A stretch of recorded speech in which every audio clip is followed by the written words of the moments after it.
In the previous video, you learned how to make least squares regression lines, or as Microsoft Excel calls them, trend lines, using Excel. Now I'm going to teach you how to do a p-value test to see whether or not we have correlation using Microsoft Excel. The first thing we need to do is go get the data analysis tool pack. So we're going to want to go to File, and then down to Options, and then go on the left-hand menu to Add-ins. Then you want to click Excel Add-ins and click Go. We want the analysis tool pack, so make sure that you put a check mark by the analysis tool pack and then click OK. Now, to use the analysis tool pack, we need to go to the data menu at the top. So click data, and data analysis is all the way over here, usually at the far right. So click data analysis.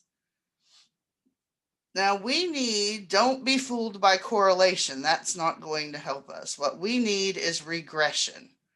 So highlight regression, just click on it, and then click OK. As you can see, this brings up, and in your case, they'll probably be empty. So let me delete this. An input Y range, input X range, and some other stuff. So remember, Y is our dependent variable, which is our bag weight. So let's just do bag A. We're going to click for the input range. We need to make sure the cursor is in the input Y range box, and then just highlight the whole column of bag A, including that label of bag A. Then click in the input X range, and we do the same thing for our independent variable, which is time. So highlight all the time column. Since we included this first row, which was the labels, we need to click the labels box so that Excel knows don't use those in the calculation. Then we just click OK. And this is going to put this in a new worksheet. So let's click OK. I'm going to go down and relabel this. Remember, you can just right click on the sheet name and then click rename. And I'm going to call this bag A correlation. Now, if you look, especially column F, it's not quite wide enough to see everything. So in order to make the columns wider, if you go to the top where the letter labels are, when you get the cursor that looks like a right-left arrow with a vertical line through the center of it, left click and you can make the columns wider just by dragging. So I'm going to do that here for a couple of these columns. Not that it really matters. So the value we actually need is this significance F. So this is our p-value. And if we judge at a 0.05 significance level, remember, if the p-value is low, then we do have linear correlation.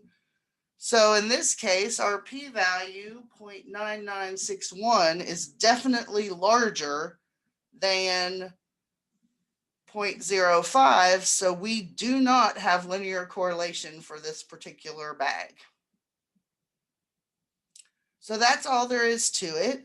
If you need to do another correlation for another set, go back to your data and go to the data analysis tool pack, pick regression, and you can see all the stuff that you did before is still in there. So all you have to do is delete out the input Y range and pick a different range for Y values. So this time I'll do column B, bag B, sorry, which is column C, and click OK. And here is my information for the bag B. Now this one's a lot closer to 0.05, but it's still larger, so we still do not have linear correlation. And that's all there is to it for doing linear correlation using a p-value in Microsoft Excel.